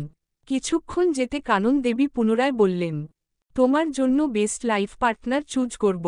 বিয়েটা করে ফেলো, আর কত একা থাকবে? আমার তো বয়স হয়ে যাচ্ছে, আর কবে নাতি নাতনির মুখ দেখব, তাদের সাথে খেলব? কানন দেবী কি বললেন কিছুই শুনল না উৎস। খুব মনোযোগ সহকারে কিছু পর্যবেক্ষণ করছে উৎস। উৎসর মুখভঙ্গি দেখে ভ্রু কুঁচকালেন কানন দেবী। মা, একটু অপেক্ষা করো, এখানে আমি বউ নিয়ে আসছি। মৃদু কণ্ঠে। উৎস আর অপেক্ষা করল না কানন দেবীর কথা শোনার জন্য। ধীর পায়ে এগিয়ে গেল সমুদ্র ধারে। উৎসর নজর স্থির এক রমণীর বাচ্চামোর দিকে। দুহাত ভরে জল তুলছে আর উপরের দিকে অরছে। মাঝে মধ্যে স্নিগ্ধ এক হাসি দিচ্ছে। উজ্জ্বল শ্যামলা বর্ণা রমণীকে বেশ লাগল উৎসর কাছে। লজ্জা, শরম সব জলাঞ্জলি দিয়ে উৎস এক কাণ্ড বাঁধিয়ে ফেলল। এগিয়ে গিয়ে রমণীটিকে কোলে তুলে নিল। দূর থেকে কানন দেবী ছেলের এহেন কাণ্ডে চোখ বড় বড় করে ছেলের দিকে তাকিয়ে আছেন। ছেলে যে এমন কাণ্ড বাঁধিয়ে ফেলবে কশ্চিনকালেও কল্পনা করেননি। এই ছেলে একটা অজানা অচেনা মেয়েকে কোলে তুলে নিয়েছে এত লোকজনের মাঝে।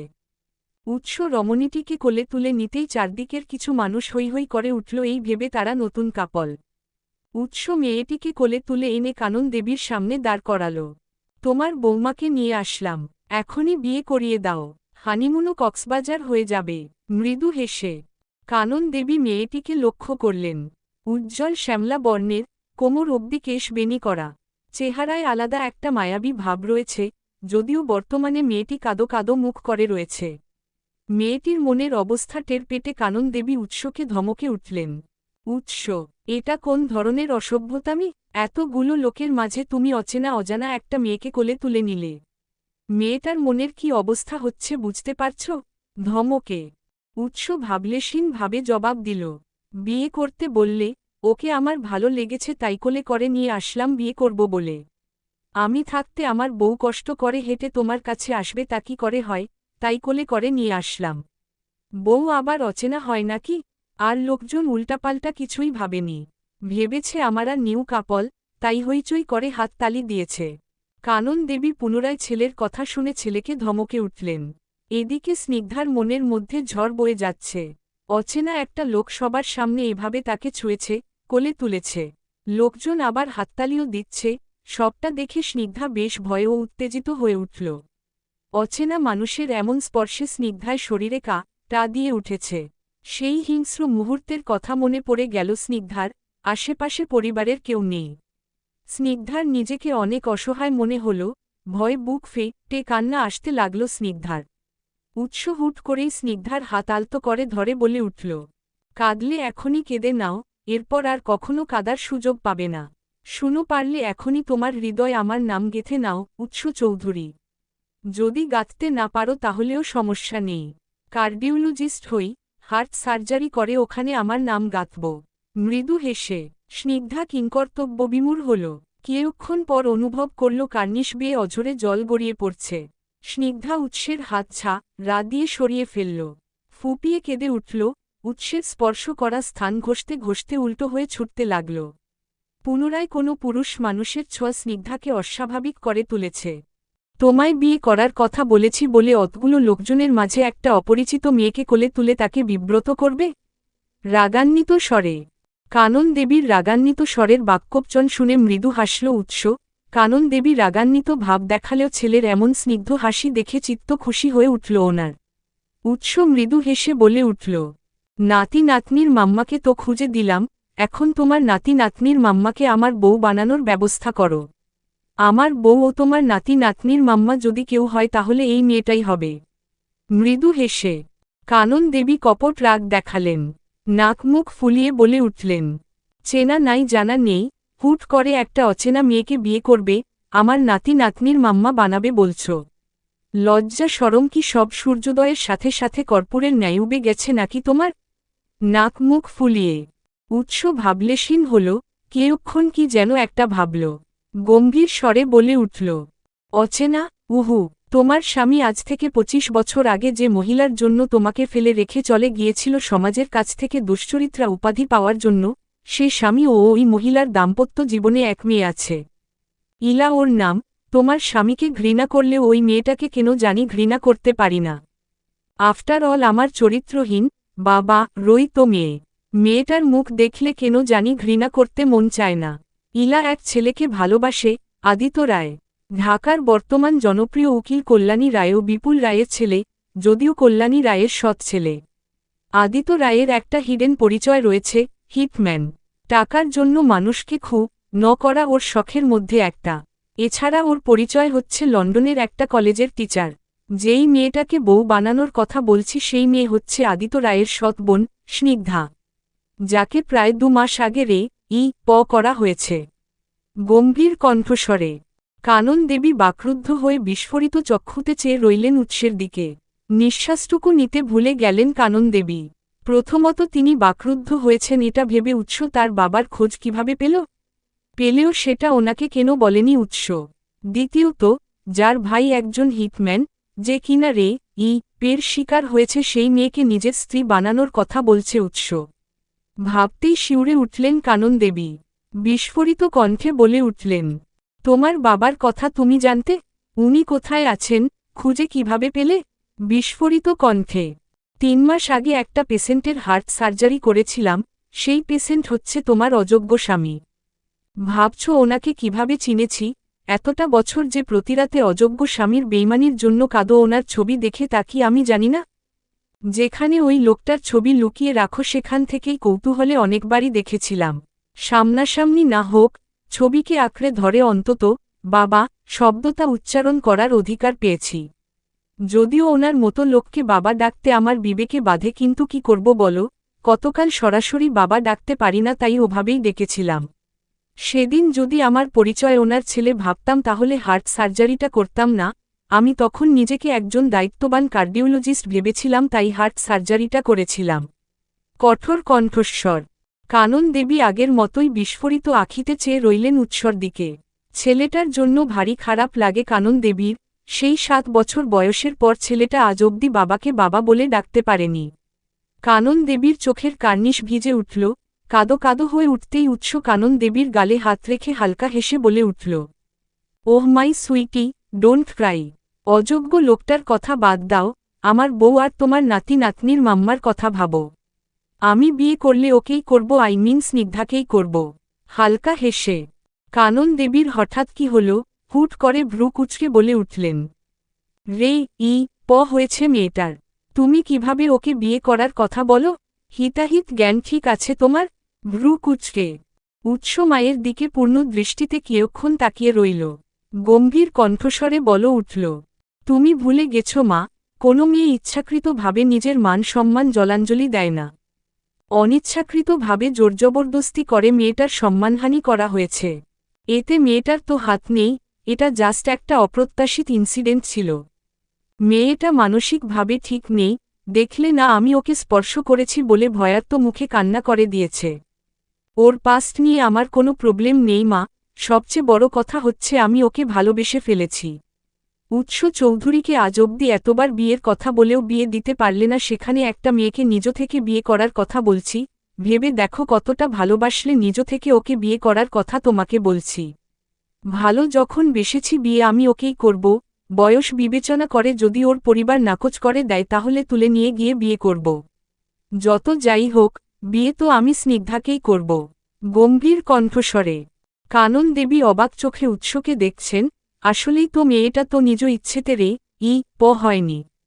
কানন দেবী এটা ভেবে আরও অবাক হচ্ছেন, এত বছর উৎসকে এত করে বলেও কখনো বিয়ের কথা বলেনি। সে উৎস নিজ থেকে একটা মেয়েকে বিয়ে করার কথা বলছে। কানন দেবী উৎসকে চেনেন ভালো করে, বাবাবিহীন ছেলেটা বড় হয়েছে। কাউকে ভালোবাসতে বা বিশ্বাস করতে হাজারবার ভেবেছে। সবসময় গম্ভীর ও কঠোর হয়ে থেকেছে। নারীলোক থেকে যে ছেলে সর্বদা দূরত্ব বজায় ছিল সে আজ নিজ থেকে একটা মেয়েকে বিয়ের কথা মুখ ফুটে বলছে, সেহেতু নিশ্চয়ই উৎসর মতো গম্ভীর ও কঠোর স্বভাবের ছেলেটি ভালোবেসে ফেলেছে সেই মেয়েকে। কানন দেবী ছেলে সম্পর্কে অবগত। ছেলে একবার যা বলে তাই করে দেখায়। তিনি ভাবছেন যদি স্নিগ্ধার সাথে উৎসর বিয়ে দিতে স্নিগ্ধার পরিবার নাকচ করে তাহলে উৎস নির্ঘাত স্নিগ্ধাকে তুলে নিয়ে এসে বিয়ে করবে। এখন এত কিছু না, আমার বউ ও তোমার নাতি নাতনির মাম্মা স্নিগ্ধাই হবে। That final. গম্ভীর কণ্ঠস্বরে কানন দেবী মাথা দুপাশে নাড়িয়ে দীর্ঘশ্বাস ফেললেন। এই ছেলে এত গম্ভীর, কঠোর ও এত জিদ্দি কিভাবে হলো ভেবে পাচ্ছেন না কানন দেবী। দাড়ি, আপনার জন্য কি আমি শান্তিতে থাকতে পারবো না? বিরক্তিকর, এই সারাদিন এত কিসের প্রেম করেন? আপনার লজ্জা শরম হয় না একটা বাচ্চা মেয়েকে প্রেমের কথা বলতে? রাগান্বিত স্বরে সারুর চিৎকার দিয়ে রাগান্বিত স্বরে বলা বাক্যবচনে ভড়কে গেল শেরহাম। ফ্রেশ হয়ে বের হয়ে শেরহাম কক্ষের কোথাও দেখতে পেল না শেরহাম। কোমরে টাওয়াল পেঁচিয়ে বেকনিতে গেল। দেখল সারু বেলকনির রেলিং ধরে সমুদ্রের দিকে চেয়ে আছে। চারদিকে কত মানুষজন আনন্দ উল্লাস করছে আপনজনদের নিয়ে। খুব মনোযোগ দিয়ে তা দেখছিল সারু, মুখে তার মৃদু হাসি লেপ্টেছিল। শেরহামের মাথায় দুষ্টু বুদ্ধি চাপল। পেছনে থেকে শক্ত করে সারুকে জড়িয়ে ধরে বলে উঠল, তোমায় দেখলেই খালি খালি প্রেমনেশা পায় আমার, উফ কি যে করি। আমি তো নোবেল আশা করি, বিয়ের 3 বছরেও নিজেকে কিভাবে তুমি নামক প্রেমনেশা থেকে দূরে ছিলাম। ভাবতেই অবাক লাগে ম্যাডাম। ব্যাস হয়েছে, বিরক্তিতে চিৎকার করে সারু উপরোক্ত কথাটা বলেছে। শেরহাম ভ্যাবাচ্যাকা খেয়ে তবদামি রে দাঁড়িয়ে রইল স্থির আখিতে সারুর দিকে চেয়ে। এদিকে সারু নাক মুখ ফুলিয়ে শেরহামের দিকে ভ্রু কুচকে চেয়ে আছে। শেরহামও ভ্রু কুচকাল, চোখ দিয়ে সারুকে শাসানোর ভঙ্গিতে বলে উঠল, আমার বউ আমার প্রেম, তোমার কি তাতে? আমি বউকে আমি প্রেমের কথা বলবো নাকি কিসের কথা বলবো সেটা নিয়ে কথা বলার তুমি কে? আমার বউ কি আজীবন বাচ্চা থাকবে নাকি? তাই প্রেমের কথা বলে আমার বউকে বড় করে চেষ্টা করছি, এতে তুমি কথা বলার কে হও? গম্ভীর কণ্ঠে সারু হতভম্ব হল, রাগান্বিত স্বরে বলল কি আর শেরহাম সেই কথার প্রতি উত্তরে বললটা কি? সারু শোকড হয়ে হা করে চেয়ে রইল শেরহামের দিকে। শেরহাম টুপ করে সারুর গালে মুখে বেলকনি থেকে রুমে চলে আসল। এদিকে সারু গালে আঙ্গুল স্পর্শ করে হা হয়ে শেরহামের যাওয়ার দিকে চেয়ে রইল। কিছুক্ষণ পর বিড়বিড়িয়ে বলে উঠল, অসভ্য। দাড়ি, তোমার থেকে পিছু ছাড়াতে বিরক্ত হয়ে কক্সবাজার চলে এসেছি আর সেই তুমি আমায় পিছু করতে করতে কক্সবাজার অবধি এসে উঠলে। ধমকের স্বরে আদিতের ধমকের সাথে ইলা ভ্রু কুচকে দ্বিগুণ ধমকানোর স্বরে বলে উঠল, একদম গলা নামিয়ে কথা বলুন। 2 বছর আমাকে আপনার বউ, আপনার বেবির মাম্মি বানানোর স্বপ্ন দেখিয়ে প্রেম করে এখন আমাকে ঢং দেখাচ্ছেন? মজা মনে হচ্ছে সবটা? গত 2 মাস কতভাবে আপনার সাথে দেখা করতে চেয়েছি, এমনকি আপনার বাড়ি অবধি গেছি, ফলস্বরূপ অতগুলো মানুষের মাঝে আমায় বাড়ি থেকে বের করে দিয়েছেন। এই অপমানের বদৌলতে আমি কিচ্ছু বলিনি, ভেবেছি বাচ্চা মানুষ ভুল করে ফেলেছেন। কিন্তু না, আপনি তো আস্ত একটা রা তা প্রমাণ করেই ছাড়লেন। এতদিন চুপচাপ থাকলেও এখন চুপচাপ থাকব না, এই আমি যাচ্ছি শাশুড়ি মাকে আপনার সাথে বিয়ে দেওয়ার জন্য বলতে। একেবারে বিয়ে করে হানিমুন করে তবেই কক্সবাজার থেকে যাব। দ্বিগুণ রেগে আদিত ইলার কথা শুনে হতভম্ব হয়েও প্রকাশ করল না তা, দাঁত কিরমির করে বলে উঠল, এক পপ দিয়ে দাঁত ফেলে দেব, অসভ্য মেয়ে মানুষ। তোমার কি ন্যূনতম সেন্স নেই? বেহায়ার মতো আচরণ করো। সব সময় তো ভালোবাসি বলো, তোমার এই ভালোবাসা কোথায় ছিল তখন? স্বার্থপরের মতো আমাকে ভাঙিয়ে তুমি বিয়ের পিড়িতে বসে গিয়েছিলে যখন জানতে পেরেছিলে আমি ড্রাগস স্মাগলিং চক্রের সাথে জড়িত বলে আখ্যায়িত হয়ে জেলে গিয়েছি। তবে সত্যটা হচ্ছে এটাই যে আমি কোনো ড্রাগস স্মাগলিংয়ের সাথে জড়িত ছিলাম না, ফাঁসানো হয়েছিল আমাকে। রাগান্বিত স্বরে আদিতের কথা শুনে অবাকের শেষ চূড়ায় পৌঁছাল ইলা জানে আদিত ড্রাগস স্মাগলিং চক্রের সাথে জড়িত বলে তাকে জেলে নেওয়া হয়েছিল, যদিও পরবর্তীতে পুলিশ অফিসার প্রেস কনফারেন্সে সত্যটা প্রমাণ করেছিলেন এবং বলেছিলেন আদিত এই চক্রের সাথে জড়িত নেই। ইলা তখন আদিতের জন্য খুব কান্না করেছিল, বাবাকে বলেছিল সে আদিতকে ভালোবাসে এবং তাকে বিয়ে করতে চায়। বাবা নিরুত্তর থাকলেও আখির চাহনি দিয়ে বার্তা দিয়েছিলেন উনি এটাতে মোটেও খুশি হননি। বিয়ে? আপনার কি মাথার তার রে গেছে? ভালো যখন আপনাকে বাসি তাহলে আরেকজনকে বিয়ে করার জন্য কেন পিড়িতে বসে যাব? অবাক স্বরে আদিতের রাগ আউট অফ কন্ট্রোল হচ্ছে, বহু কষ্টে নিজেকে দাবিয়ে চিবিয়ে বলে উঠল, নাটক একদম করবে না আমার সামনে, জেল থেকে বেরোনোর পর তোমার সাথে যোগাযোগ করতে চেয়েছিলাম। তোমার বাবা সরাসরি আমার সাথে দেখা করে বলেছেন আমি টাকার জোরে বেরিয়ে এসেছি জেল থেকে, তোমার লাইফ থেকে সরে যেতে বলেছিলেন। সেদিন নাকি তোমার বিয়ে ছিল, আর বিয়েটা তোমার ইচ্ছেতেই হচ্ছে। তুমি নাকি বুঝতে পেরেছিলে আমার মতো একটা ড্রাগস স্মাগলার তোমার লাইফে কখনো শোভা পায় না। তোমায় আমি ভালোবাসতাম, তোমার বিশ্বাসঘাতকতা আমায় এতটাই আঘাত করেছিল তোমার জীবন থেকে সরে গিয়েছি। এখন কি হয়েছে? তোমার সকল হাসবেন্ড ছেড়ে গিয়েছে তোমায়? বেহায়ার মতো আমার পিছনে কেন পড়ে আছো? প্রথমত আমি কোনো বিয়ের পিড়িতে বসিনি, আর দ্বিতীয়ত বেহা কাকে বলছেন? হ্যাঁ, আমার প্রেমে হাবুডুবু খেয়ে এত বড় রা হয়েও বেহায়ার মতো আমার পিছু পড়েছিলেন আমাকে পটাতে। নেহাত আমি ভদ্রসভ্য মেয়েমানুষ বলে আপনি আমাকে পটাতে সক্ষম হয়েছিলেন, আর এখন আপনি আমায় বেহা বলছেন। তেজমাখা স্বরে ইলার তেজমাখা স্বর শুনে আদিত্য ভ্রু কুঁচকে চেয়েই রইল ইলার দিকে কিছুক্ষণ। চেয়ে থাকার মাঝেই ইলা আবারও বলে উঠল, আমার থেকে আপনার পিছু ছাড়ানোর জন্য বাবা মিথ্যা বলেছিল আপনাকে ভালোই বুঝতে পারছি। এর জন্য তো বাবাকে জবাবদিহি করতেই হবে, সে পরের হিসাব আগে আপনার সাথে আমি হিসেব মিলিয়ে নেই। এখনই যাচ্ছি শাশুড়ি মাকে বলতে যে এখানে আমাদের বিয়ে হবে, সেই সাথে হানিমুনও। নাক ফুলিয়ে ইলা নাক মুখ ফুলিয়ে আর কোনো কথা বলল না, লাগেজ টানতে টানতে রিসোর্টের ভেতরে হনহন করতে করতে ছুটে গেল। আদিত্য ইলার যাওয়ার পানে তাকিয়ে আছে। দীর্ঘশ্বাসের সাথে সাথে আদিতের মনে পড়ে গেল পুরনো দিনের তাদের প্রেমের শুরুটার কথা। আদিত্য ইলাকে প্রচণ্ড ভালোবাসত, এখনও বাসে, তবে আগের মতো আর তা প্রকাশিত হয় না। আদিত্য ভাবনার মধ্যে পড়ে গেল, ইলার বাবা তাকে আর ইলাকে আলাদা করতে এত বড় একটা মিথ্যা বলেছে। ইলাকে তার সামনে স্বার্থপর প্রমাণ করেছে। এই ভাবনার মাঝে আদিতের রাগ হল, সে এতটা বোকা কিভাবে হল। একবার অন্তত সত্যটা যাচাই করতে পারত, কিন্তু তা না করে সে তার বাবার সাথে কানাডা পাড়ি দিয়েছে। একাকিত্ব, বিষণ্ণতায় নিজেকে পাপের রাজ্যে প্রবেশ করিয়েছে। হিটম্যান, এক অর্থে বানিয়েছে নিজেকে। সবটা ভেবে দীর্ঘশ্বাস ছাড়ল আদিত্য। মুহূর্তের মাঝেই মনটা ভারী বিষণ্ণ হয়ে গেল আদিতের। চারদিকে কত মানুষের কোলাহল, সমুদ্র ঢেউয়ের কোলাহলে খারাপ লাগার কথা নয়, তবুও আদিতের মন বিষণ্ণ হয়ে উঠল। দাড়ি হ্যালো জামাইর মা, সরি শাশুড়িমা। শাশুড়িমা, আপনার ছেলেকে ঠিক কোন কবিরাজের তাবিজ দিয়ে বশ করতে পারবো একটু বলবেন আমাকে? একসময় আমাকে বশ করে মন মতো নাচিয়ে এখন আমাকে ভেগে যেতে বলছে। এসবের মানে হয় কোনো? কান্নারত স্বরে স্নিগ্ধা কিছুক্ষণ আগে বাথরুম থেকে ভিজে চুপচুপে হয়ে বেরিয়েছিল। আজকে তাকে সম্পূর্ণ নির্বাক, নিশ্চুপ লাগছিল। কল্যাণী স্নিগ্ধার এমন চেহারা দেখে অনেকবার জিজ্ঞাসা করেছিলেন কি হয়েছে, কিন্তু স্নিগ্ধাক নিরুত্তর ছিল। শেষে কল্যাণী মেয়েকে কাপড় পাল্টে আসতে বললেন। স্নিগ্ধা কাপড় পাল্টে আসলে কল্যাণী স্নিগ্ধাকে বিছানায় বসিয়ে চুলের জলতোয়ালে দিয়ে মুছে দিতে থাকেন, তখনই কারো কান্নারত কণ্ঠস্বরের বাণী শুনতে পান। নজর ঘুরিয়ে দরজার দিলে তাকালেন তিনি। দরজায় ইলাকে দেখে বেশ অবাক হলেন কল্যাণী। 2 মাস পর ইলাকে পুনরায় সচক্ষে দেখেছেন তিনি। শেষবারের কথা মনে পড়তে কল্যাণীর মুখ গম্ভীর হয়ে গেল। মেয়েটাকে সবার সামনে টানতে টানতে আদিত্য বাড়ির বাহিরে বের করে দিয়েছিল। ইলাকে কল্যাণীর পছন্দ হয়েছে, পছন্দ না হয়েও উপায় নেই, কথাবার্তা ও চেহারায় সবসময় মিষ্টি আভাস ছড়িয়ে থাকে। মেয়েটার সাথে এমন করাই আদিত্যকে অনেক বকাঝকা করেছিলেন তিনি। ওইদিন মেয়েটা অনেক কষ্ট পেয়েছিল, তাই আর ওই বাড়িতে আসেনি সে। এদিকে কল্যাণীর তাকানোতে ইলা কান্নার স্বর আরেকটু বাড়িয়ে বলে উঠল, দেখুন না শাশুড়ি মা, আপনার ছেলে আমায় প্রতিশ্রুতি দিয়েও রাখছে না। আমাকে আপনার ছেলে বলেছে তার বউ বানাবে, বেবির মাম্মি বানাবে।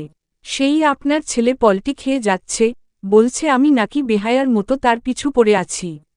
আপনিই বলুন, আমি যদি আপনার ছেলেরে ভালো নাই বাসতাম তাহলে ওর জন্য কি ওর লেজ ধরে কক্সবাজার অবধি এসে উঠতাম? কান্নারত স্বরে কল্যাণীর হুঁশ ফিরল। ইলার কথা শুনে মৃদু হাসলেন। কল্যাণী ইলার মুখদর্শন করে যা বুঝেছেন মেয়েটা অতীব সরল মনের, নির্ভেজাল। ইলার চক্ষুতে কল্যাণীর দেখেছেন আদিতের প্রতি এক আকাশসম ভালোবাসা। ছেলেটা জীবনে এতটা ভালোবাসার একটা মানুষ পেয়েও কেন যে মেয়েটাকে অবহেলা করছে কিছুতেই বুঝে উঠতে পারছেন না তিনি। দীর্ঘশ্বাস ফেলে বললেন, তুমি আদিত্যকে বিয়ে করতে চাও? বিয়ে করতে চাই মানে? এখনই করতে চাই। বিয়েটা একবার করে নিয়েই আপনার ছেলেকে বুঝাবো আমাকে ফেলে কানাডা চলে যাওয়ার মজা। মুখ ভেঙিয়ে স্নিগ্ধা নির্বাক চেয়ে আছে ইলার দিকে। মেয়েটা সোজা সাপটা কথা বলে, কথাও সোজাভাবে বলে ফেলে প্যাচবিহীন। স্নিগ্ধাও তো ইলার মতোই চটপটে ছিল, কিন্তু ভাগ্যর পরিহাসে আজ স্নিগ্ধা একেবারে নির্বাক ও নিঃশেষের দ্বারপ্রান্তে। ইলার নজর পড়ল স্নিগ্ধার মলিন মুখশ্রী পানে। স্নিগ্ধার সাথে হওয়া অন্যায়ের কথা শুনে ইলাও বেশ কষ্ট পেয়েছে। স্নিগ্ধা মেয়েটা বয়সে এখনও অনেক ছোট, আর এই বয়সেই এমন একটা ইনসিডেন্টের শিকার হয়েছে। ইলা মলিন হাসল, পরক্ষণেই মিষ্টি হেসে বলে উঠল, আরে হো স্নিগ্ধা, কেমন আছো? জানি নিশ্চয়ই বৌদিকে পেয়ে ভালো হয়ে গেছ। কি মলিন মুখে বসে আছো, হাসো একটু। আমি এই রিসোর্টেই উঠেছি, চল স্নিগ্ধা ঘুরে আসি বাহির থেকে, আমাদের সাথে সারু ও শেরহাম দাভাইও যাবে। অনেক মজা করব। শাশুড়িমা আমার লাগেজ আপাতত এখানেই রাখছি, ঘুরে আসলে আমার রুমে নিয়ে যাব। উৎফুল্ল চিত্তে ইলা নিজ উদ্যোগে স্নিগ্ধার কাছে গিয়ে ভেজা চুল আছড়ে দিয়ে স্নিগ্ধার হাত ধরে বাহিরে যেতে উদ্যত হল। দাড়ি দাড়ি, তখন তো ভাগিয়ে দিয়েছিলে, এখন আবার গলা জড়িয়ে মুখ কেন খাচ্ছ?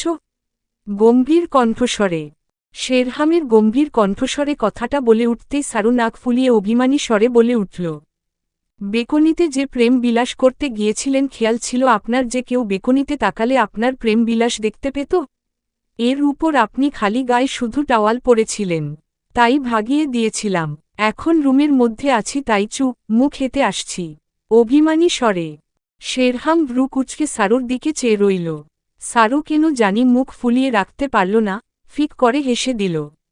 শেরহামের গালে মুখ হেয়ে বলে উঠল, প্রেমবিলাস করতে এসেছি জনাব, এখন কি মুখ ফুলিয়ে গম্ভীর হয়েই থাকবেন? শেরহাম ভরাট কণ্ঠে বলে উঠল, হ্যাঁ গম্ভীর হয়েই থাকব। যখন মুখ হেতে আর প্রেমবিলাস করতে গিয়েছিলাম তখন আমায় প্রত্যাখ্যান করেছিলে, এখন আমি তোমাকে প্রত্যাখ্যান করলাম, সর। ভরাট কণ্ঠে সারু সরল না, দুহাতে শেরহামের গলা জড়িয়ে ধরল শক্ত করে। শেরহাম কিয়ক্ষণ নিশ্চুপ হয়ে দাঁড়িয়ে রইল, তবু সারুকে জড়িয়ে ধরল না। সারু মুখ কালো করে বলে উঠল, এখন কি জড়িয়েও ধরবেন না? আজব, আমার কি লজ্জা শরম নেই নাকি যে বেকনিতে সমুদ্র পাড়ের এতগুলো মানুষের সামনে আপনাকে জড়িয়ে ধরে প্রেমবিলাস করব? আশ্চর্য, জান লাগবে না আপনার জড়িয়ে ধরা। মুখ কালো করে সারু সরে যেতে উদ্যত হলে শেরহাম সারুকে টান দিয়ে জড়িয়ে ধরল বক্ষের সাথে। সারুর চুলে মুখ গুজে বলে উঠল, ভাবলাম কই রাগ ভাঙাবে সব, খানেক মু দিয়ে। কই তা না, একটা মু দিয়েই তুমিও ফুলে যাচ্ছ। আমার বিড়াল আমাকেই মেও করছ, এটা কিন্তু ঠিক নয়। ধীর কণ্ঠে হইছে আর জড়িয়ে ধরে এসব বলা লাগবে না, আসুন বাহিরে যাব। আজকে তো প্ল্যান ছিল সবাই একসাথে ঘুরব। সবাই হয়তো বেরিয়ে পড়েছে আর আপনি এখনও আমাকে জড়িয়ে ধরে আছেন। শেরহাম সারুকে ছেড়ে দিল। সারুর কপালে অধর ছুঁয়ে বলে উঠল, আচ্ছা ছেড়ে দিলাম মহারানী, এবার আসুন আমরাও বের হই। দাড়ি দাড়ি আদিত, শেরহাম ও সারু, ইলা ও স্নিগ্ধা, কল্যাণী, মিতালি ও নেহাল রায় সবাই সমুদ্র পাড়ে এসেছে সমুদ্র ঢেউ ও চারদিকের সৌন্দর্য উপভোগ করার জন্য। সারু ও ইলা মিলে জল ছোড়াছুড়ি শুরু করল একে অপরকে। স্নিগ্ধা চুপচাপ আদিত ও শেরহামের সাথে দাঁড়িয়ে রইল। কল্যাণী, মিতালি ও নেহাল রায় ইলা ও স্নিগ্ধার জল ছোড়াছুড়ি দেখে মৃদু হাসলেন। চারদিকে মানুষজনের ভিড়, প্রত্যেক মানুষই উৎফুল্ল ও উল্লাসিতমুখর হয়ে আছে। উৎস চৌধুরী স্পষ্ট ভাষায় কথা বলতে পছন্দ করে। আপনার মেয়েকে আমি ভালোবাসি, আপনার মেয়েকে আমি বিয়ে করতে চাই। আই থিঙ্ক আপনার মেয়ের জন্য আমার চেয়ে বেটার হাসবেন্ড আর পাবেন না। চলবে।